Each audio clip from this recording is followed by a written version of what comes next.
मातृभूमि का तन मन सारा झंडा ऊंचा रहे हमारा, विजयी विश्व तिरंगा प्यारा, झंडा ऊंचा रहे हमारा, आए जहां से अच्छा हिंदोसिता हमारा, हम बुलबुले इसकी ये गुलसिता हमारा, हमारा सारे जहां से अच्छा हिंदोसिता हमारा, हमारा सारे जहां से अच्छा। మన టీచర్లందరికీ నమస్కారం. స్కూల్ ఇంకా బాగా మెరుగ్గా ఉంది. పిల్లలు కూడా 10th బాగా పెరిగినట్టుంది. ఇట్లాగే మా సార్లందరూ పిల్లల్ని బాగా వృద్ధిలో తెస్తారని కోరుకుంటూ, పిల్లలందరికీ నా దీవెనలు, బాగా చదివి మంచి మన ఊరికి మంచి పేరు తెస్తారని కోరుకుంటూ సెలవు తీసుకుంటాం. కారణమైనటువంటి మన దేశ నాయకులు చాలా మంది ఉన్నారు. ఇందాక మరి పిల్లలందరూ కూడా ఒకసారి కృషి చేయడం కూడా జరిగింది. మరి వారందరి సహకారంతో మన దేశానికి 1947 ఆగస్టు 15న స్వాతంత్ర్యం వచ్చింది. మరి ఆ రోజు నుంచి మనం ప్రతి సంవత్సరం స్వాతంత్ర దినోత్సవాన్ని జరుపుకుంటాం. విద్యార్థులకు అందరికీ 79వ సంవత్సర స్వతంత్ర దినోత్సవ శుభాకాంక్షలు.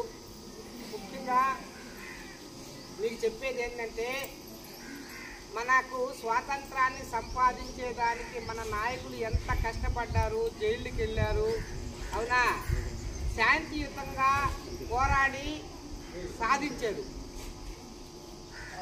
కాబట్టి వాళ్ళు ఎంత కష్టపడ్డారో మనకు స్వతంత్రం సంపాదించేదానికి, మీరు కూడా మనకు స్వతంత్రం వచ్చిన తర్వాత కూడా మీరు కూడా కష్టపడి బాగా చదివి మీ కాళ్ళ మీద మీరు నిలబడాలా. ఆడపిల్లలకు ప్రత్యేకంగా చెప్పేది ఏంటంటే, మీరు ఎప్పుడు కూడా మీరు బాగా చదివి ఒక ఉన్నత స్థాయికి, అంటే ఏదన్నా మీ భవిష్యత్తుని మీరు నిర్ణయించుకుంటే, మీకు ఒక ఉద్యోగాన్ని సంపాదించుకునే దాకా మీరు కష్టపడి చదవండి. కష్టే బలి అన్నారు. కష్టపడి శుభాకాంక్షలు. ముఖ్యంగా ఈరోజు వేదికను అలంకరించినటువంటి సర్పంచ్ గారికి, చైర్మన్ గారికి, కమిటీ చైర్మన్ గారికి, ప్రధాన ఉపాధ్యాయులకి, ఉపాధ్యాయ మిత్రులందరికీ నమస్కారాలు, పిల్లలకు ఆశీస్సులు. ఈరోజు ఆగస్టు 15 సందర్భంగా మనం ప్రతి సంవత్సరం కూడా స్వాతంత్ర దినోత్సవాన్ని జరుపుకుంటూ ఉంటాం. దీంట్లో భాగంగా చాక్లెట్లు తింటాం, హ్యాపీగా ఏదో కొన్ని కార్యక్రమాలు చేసుకుని వెళ్ళిపోతూ ఉంటాం. అయితే మనం ప్రధానంగా గుర్తుపెట్టుకోవాల్సినటువంటి అంశం ఏంటంటే, అసలు మనం ఈ స్వాతంత్ర దినోత్సవాన్ని ఎందుకు జరుపుకుంటున్నాం, ఎందుకు కోల్పోయాం అనే విషయాన్ని మనం గుర్తు చేసుకోవాలి. భారతదేశం స్వాతంత్రాన్ని కోల్పోయిన దానికి కారణం ఏంటంటే, ఈ దేశంలో ఉండేటువంటి respected our HM and our village sarpanch and our school chairman Srinivasan sir, all the dignitaries on the stage and off the stage, respect all the teachers, non-teaching staff, parents and my dear students. Dear students, today we are assembled here to celebrate the great Indian national event of 79th Independence Day. This is the most important day to all the Indian citizens and have been remembered forever. It is the day when we got freedom from brutal behavior of Britishers. We know we celebrate Independence Day every year in 15th of August, every year, to remember the first day of independence, and as well as remember all the national leaders who sacrificed their lives for the freedom. It took many freedom moments, it took many freedom fighters' lives from 1857 to 1947. Do you know Mangal Pandey? He is the Indian soldier in British Army force, had first raised his voice against the Britishers. Anyhow, we got independence after a big struggle, after a long time, on 15th of August 1947. India is a home for many races, many castes, many religions and many traditional lives. This executes the greatness of our India, unity and diversity. ఇక్కడ stage మీద ఉన్న సర్పంచ్ గారికి, మన ప్రధాన ఉపాధ్యాయులు గారికి, ఉపాధ్యాయులందరికీ, అలాగే students అందరికీ 79వ స్వాతంత్ర దినోత్సవ శుభాకాంక్షలు. ఈ స్వాతంత్ర దినోత్సవం మనకి ఊరికే రాల, చాలామంది అమరవీరుల త్యాగ ఫలమే ఈ స్వాతంత్ర దినోత్సవం మనం జరుపుకుంటున్నాం. వాళ్ళ అమరజీవుల త్యాగ ఫలం వల్లే మనం ఈ స్వాతంత్రాన్ని అనుభవిస్తున్నాం కూడా. దానిని మనము ఈ స్వాతంత్ర దినోత్సవం ఆగస్టు 15 వచ్చిన తర్వాత మీరు వచ్చామా స్కూల్కి, జెండా ఎగరేసామా, వెళ్ళిపోయామా అనేది ఫీలింగ్ కాదు. మనం దాన్ని మనం ఫీల్గా భావించాలి. ఎంతో మంది త్యాగ ఫలమే కదా మనకి ఈ స్వతంత్ర దినోత్సవం. ప్రతి సంవత్సరం మనం జరుపుకుంటా ఉన్నాం ఆగస్టు 15 అంటే స్వతంత్ర దినోత్సవాన్ని. కానీ మనము దానికి మన స్వతంత్ర యోధులు కానీ ఎంతో కష్టపడి, సభాధ్యక్షులు ప్రధానోపాధ్యాయులు గారికి, ఈ గ్రామ ప్రౌరులు, సర్పంచి మస్తానయ్య గారికి, పాఠశాల కమిటీ చైర్మన్ శ్రీనివాసులు సార్ గారికి, ఇక్కడికి ఇక్కడికి వచ్చేసినటువంటి ఉపాధ్యాయులు అందరికి కూడా నా నమస్సుమాంజలి. విద్యార్థులకి నా ఆశీస్సులు. అందరికీ కూడా 79వ స్వాతంత్ర దినోత్సవ శుభాకాంక్షలు. ఇక్కడ మన భారతదేశం ఎందుకు బ్రిటిష్ వాళ్ళ చేత పరిపాలించబడింది, దాంట్లో నుంచి మనం స్వాతంత్రం పొందడానికి ఎంతోమంది వీరులు వాళ్ళ ధనాన్ని, కాలాన్ని అంతా కూడా దారిపోశారు. వాళ్ళు జైలుల్లో ఉన్నారు, ఎన్నో త్యాగాలు చేశారు. వాళ్ళ త్యాగ ఫలం వల్లనే మనకు స్వాతంత్ర్యం వేదిక మీద ఉన్నటువంటి పెద్దలకి, అలాగనే నా సహా ఉపాధ్యాయులకి, అలాగనే విద్యార్థులకి స్వాతంత్ర దినోత్సవ శుభాకాంక్షలు. ఇప్పటిదాకా మా మిత్రులు ఉపాధ్యాయులు స్వాతంత్రం పూర్వం జరిగినటువంటి విషయాలు, ఎలా స్వాతంత్రం సంపాదించామో అన్న విషయాలే మాట్లాడారు. నేనైతే స్వాతంత్రం వచ్చిన తర్వాత విషయాలు మాట్లాడదాం అనుకుంటూ, నా మాటలు కొంచెం ఇబ్బందికరంగా ఉంటాయేమో, దయతో ముందుగానే క్షమించండి. ఎందుకంటే ఏ దేశం ఏగినా ఎందుకు కాలిడినా పొగడరా నీ తల్లి భూమి భారతిని. రైట్, ఏమని పొగడాలి? ఇంకా నా దేశంలో కుల వివక్ష పోలేదని పొగడాలా? లేకపోతే ఇంకా కూడా కుల వివక్ష రూపం మార్చుకునిందని నేను పొగడాలా?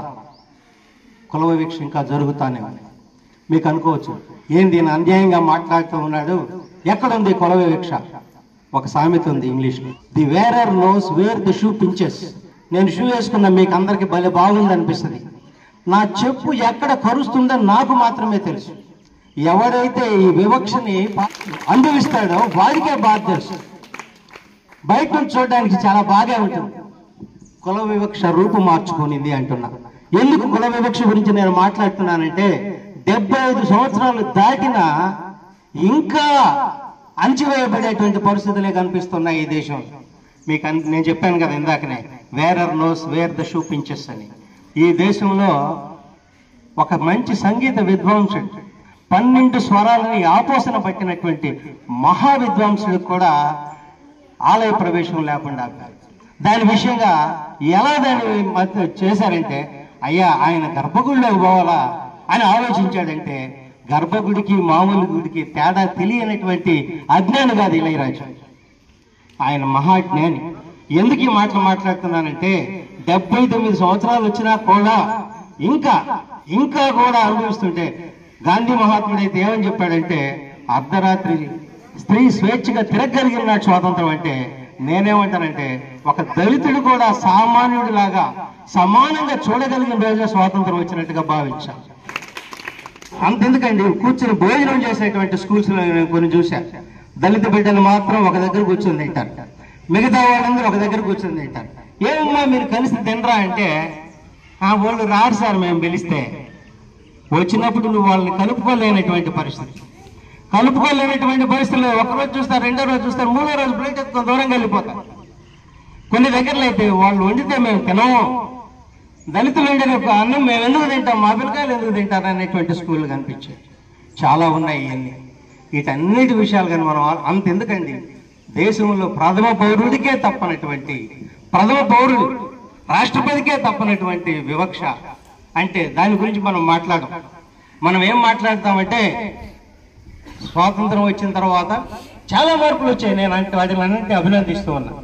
కాకుంటే ఇక్కడ నుంచి నేను ఎందుకు ఇది మాట్లాడుతున్నానంటే, మన దేశంలో అంబేద్కర్కే తప్పలేదు కుల వివక్ష. అత్యున్నతంగా చదువుకున్నటువంటి వ్యక్తి, ఆయన్నే ఆనాటి స్వాతంత్ర సమరయోధులుగా భావించేటువంటి వాళ్ళు విపరీతంగా కూడా ఆయన హింసించిన తన చదువు అనే ఆయుధంతో నెంబర్ 1 స్థాయిలోకి ఎదగలిగారు. మీకు అందరికీ కూడా నేను చెప్పేటువంటి ఒక మాట ఏంటంటే, మీరు బాగా చదువుకుంటే, ఇక్కడ ఉన్న బిడ్డలకి ఇప్పుడు అర్థం కాకపోవచ్చు, బాగా కష్టపడి చదువుకుంటే, ఈరోజు నేను ఒక దళిత కుటుంబంలో పుట్టి అందరూ ఉపాధ్యాయులతో సమానంగా ఏ మాత్రం తేడా లేకుండా నేను గౌరవించబడుతున్నాను, సమాజంలో నన్ను సార్ అని పిలుస్తున్నారంటే కారణం నేను చదువుకున్నా, కష్టపడి చదువుకున్నా, ఉద్యోగం వచ్చేదాకా నేను చదువుకున్నాను. కాబట్టి మీరు కూడా ఎక్కడైనా ఇబ్బందులు పడుంటే వాటిని అధిగమించాలంటే చక్కగా చదువుకోవాలి. చదువుకున్న తర్వాత మాత్రమే మనం అందరం కూడా ఈ దేశంలో గౌరవించబడేటువంటి నా యొక్క స్వాతంత్ర దినోత్సవ శుభాకాంక్షలు తెలియజేసుకుంటున్నాను. ఈరోజు మనము స్వాతంత్ర దినోత్సవం జరుపుకుంటున్నాము అంటే దీనికి ఎంతోమంది మన దేశ నాయకులు, మన అగ్రనాయకులు వారి యొక్క మాన ప్రాణ త్యాగాలు చేయబట్టి ఈ స్వాతంత్రం మనకు సిద్ధించింది. ఆ రోజు మొఘలాయి చక్రవర్తులు పరిపాలించినటువంటి ఆ రోజుల్లో జహంగీర్ పరిపాలించేవాడు. ఆనాడు బ్రిటిష్ వారు వచ్చి పోలో 2 అనేటటువంటి వ్యక్తి వచ్చి మేము ఈ దేశంలో వ్యాపారం చేసుకుంటాము అని చెప్పిన తర్వాత ఆయన వెనక ముందు ఏమీ ఆలోచించకుండా వారికి పర్మిషన్ ఇవ్వడం జరిగింది. ఆ తర్వాత వారు వ్యాపారం కోసం వచ్చారు. ఈ దేశంలో రాజుల మధ్య అంతర్తగాదాలు ఉన్నందువలన ఒకరికి సహాయం చేస్తూ యుద్ధం చేయించు, ఆ యుద్ధంలో గెలిచిన తర్వాత సామ్రాజ్యాన్ని లోపరుచుకుంటూ ఈ విధంగా బ్రిటిష్ వారు భారతదేశంలో పాగా వేయగలిగినారు. ఈ గాంధీ గారికి ఉద్యమాలు చేయడంలో కొట్టిన పిండి, ఆయనకు అంటూ తిరుగులేదు. ఏ విధంగా చేసే సక్సెస్ అవుతుంది అన్న సంగతి గాంధీ గారికి బాగా తెలుసు. ఆయనకి సహాయ సహకారాలు అందించింది దాదాబాయి నౌరోజ్. వీళ్ళందరూ కలిసి మొట్టమొదటిసారిగా ఉద్యమంలో పాల్గొన్నారు. గాంధీ గారు చేపట్టినటువంటి ముఖ్యమైన ఉద్యమంలో చంపారన్ అనేటటువంటి ఉద్యమము సూపర్గా హిట్ అయింది. అప్పుడు గాంధీ గారు ఈ దేశంలో ఒక గుర్తింపు పొందినారు. ఆ తర్వాత ఆయన చేయని కార్యక్రమాలంటూ లేదు. మీ అందరికీ తెలుసు, మీ సాంఘిక శాస్త్ర ఉపాధ్యాయులు మీకు చెప్పే ఉంటారు. శాసన ఉల్లంఘన ఉద్యమం చేశాడు, విదేశీ వస్త్ర బహిష్కరణ చేపట్టాడు, అదేవిధంగా సహాయ నిరాకరణ ఉద్యమం చేపట్టాడు, దండి సత్యాగ్రహం చేపట్టాడు, సైమన్ గోబ్యాక్ అనేటటువంటి ఉద్యమాన్ని చేపట్టాడు. అందరి తరఫున ఈ దేశంలో ఆయనకు అనుచరులుగా నిలబడి ఎంతో మంది నాయకులు రాష్ట్రాల నుంచి, దేశాల నుంచి వచ్చి ఆయనకు సహాయ సహకారాలు అందించారు. అయితే గాంధీ గారు చిట్ట చివరలు ఏమీ ఫలించకుండా ఉండిపోయేటప్పటికీ జలియన్వాలాబాగ్ ఎప్పుడైతే ఆ దురహంకార ఘటన జరిగిందో ఆయన కూడా చాలా బాధ వేసింది. ఇది 1942 ఆగస్టు 8వ తేదీన క్విట్ ఇండియా అనే ఉద్యమం చేపట్టాడు. అది ఎంతలాగా హిట్ అయింది అంటే మన వాళ్ళకి స్వాతంత్ర సంగ్రామం అంటే ఏందో, ఆ రోజుల్లో స్వాతంత్ర సంగ్రామంలో పాల్గొనే వారికి ఎంతో గౌరవ మర్యాదలు లభించేది. లార్డ్ మౌంట్ బ్యాటన్ 1947 ఆగస్టు 14వ తేదీ అర్ధరాత్రి 12 గంటలు దాటిన తర్వాత ఈ అవిభాజ్య భారతదేశాన్ని, అఖండ భారతదేశాన్ని, ఈ సువిశాల భారతదేశాన్ని ఇండియా, పాకిస్తాన్ అనేటటువంటి దేశాలుగా ఆయన విభజింపజేసేస్తూ స్వాతంత్రాన్ని ఇచ్చేసినారు.